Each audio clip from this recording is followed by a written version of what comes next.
তো আসসালামু আলাইকুম বাংলাদেশ, কি অবস্থা সবার? আশা করি সবাই ভালো আছেন। আলহামদুলিল্লাহ আমি ভালো আছি। তো গত ভিডিওতে আলোচনা করছিলাম ধর্ষণের শাস্তি নিয়ে। তো আজকে আপনাদের সাথে যে বিষয়টা জানাবো সেটা হচ্ছে যে ধর্ষণের দ্বারা যদি কোনো শিশু জন্মগ্রহণ করেন তাহলে শিশুটি কার কাছে বড় হবে, কার পরিচয়ে বড় হবে, তার ভরণ পোষণ কে দেবে এবং এই সম্পর্কে কোন আইনে কত ধারায় কোথায় কি বলা আছে সেইটাই আপনাদের জানানোর চেষ্টা করব। তো চলুন শুরু করা যাক। তো গত ভিডিওতে আমি বলেছিলাম যে ধর্ষণের দ্বারা দুইজন ব্যক্তি শাস্তি পায়, এক হচ্ছে ধর্ষক এবং যে ধর্ষিতা, এই দুইজনই শাস্তি পায়। তো আজকে আমরা দেখতে পারি যে আরো একটা ব্যক্তি শাস্তি পায় যদি ধর্ষণের দ্বারা কোনো শিশু জন্মগ্রহণ করেন, তার কোনো দোষ নাই কিন্তু তারপরও সে শাস্তি পায়। অপরাধ করলে তো বড়রা করছে বা ধর্ষক করছে, এখানে শিশুর তো কোনো দোষ নেই, তো সে তো একদম নিষ্পাপ, তো সে কেন শাস্তি পাবে? এখানে একটা কোশ্চেন মার্ক থেকেই যায়। ধর্ষণের দ্বারা জন্মগ্রহণকৃত সন্তান, তো বিষয় হচ্ছে যে এটা কোন আইনে বলা আছে, প্রথমে যেটা চলে আসে সেটা হচ্ছে যে নারী ও শিশু নির্যাতন দমন আইন 2000 সালে এবং সংশোধিত হয় 2003 সালে। হ্যাঁ, এই আইনের 13 ধারায় এই সম্পর্কে বলা আছে যে একজন শিশু কার পরিচয়ে বড় হবে, কার কাছে বড় হবে এবং তার ভরণ পোষণ কে দেবে, হ্যাঁ, এবং কোন প্রসেসিংয়ে দেবে। সেকশন 13 সাবসেকশন 1-এ বলা হয়েছে যে শিশুটি কার কাছে থাকবে।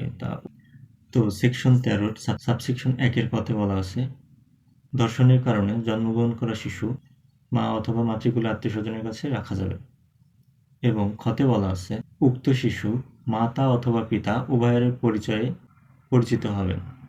এবং সেকশন 13 সাবসেকশন 1-এর গতে বলা আছে উক্ত শিশুর সকল ভরণ পোষণ বহন করবে রাষ্ট্র, কেননা শিশুর কোনো দোষ নাই। এবং সেকশন 13 সাবসেকশন 1-এর গতে বলা আছে শিশুটি কতদিন পর্যন্ত তার ভরণ পোষণ পাবেন রাষ্ট্রের কাছ থেকে। তো এই ক্ষেত্রে ছেলে বা মেয়ে 21 বছর পর্যন্ত রাষ্ট্রের কাছ থেকে ভরণ পোষণ পেয়ে থাকবেন। তবে মেয়েদের ক্ষেত্রে 21 বছরের বিয়ে না হয় তবুও সে ভরণ পোষণ পাবে, অর্থাৎ বিয়ের আগ পর্যন্ত পাবে। এবং যদি কোনো শিশু পঙ্গু হয় তাহলে সে যতদিন ইনকাম না করতে পারবে ততদিন সরকার তার ভরণ পোষণ বহন করবে। অর্থাৎ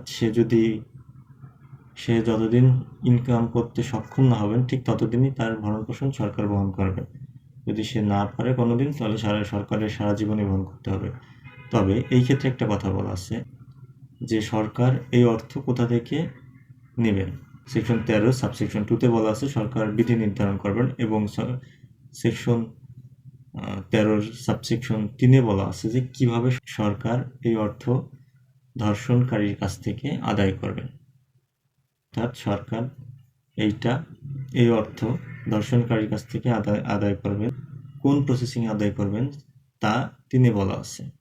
বর্তমান সম্পত্তি থেকে আদায় করতে পারেন, তার ভবিষ্যতে সে যে ইনকাম করবে বা আর্নিং থাকবে সেইখান থেকে আদায় করতে পারবেন এবং সরকার তার উত্তরাধিকারী সূত্রে যে সম্পত্তি পাবেন সেইখান থেকে আদায় করতে পারে। অর্থাৎ রাষ্ট্র বহন করবে ঠিকই, কিন্তু এই অর্থ আদায় করা হবে ধর্ষণকারীর কাছ থেকে। যদি ধর্ষণকারী দিতে ব্যর্থ হয় সেই ক্ষেত্রে নয় রাষ্ট্র দেখবে, কিন্তু এই অর্থ সম্পূর্ণ ধর্ষণকারীর কাছ থেকেই আদায় করা হবে। তো আশা করি কিছুটা হলেও বুঝতে পারছেন। ধন্যবাদ সবাইকে।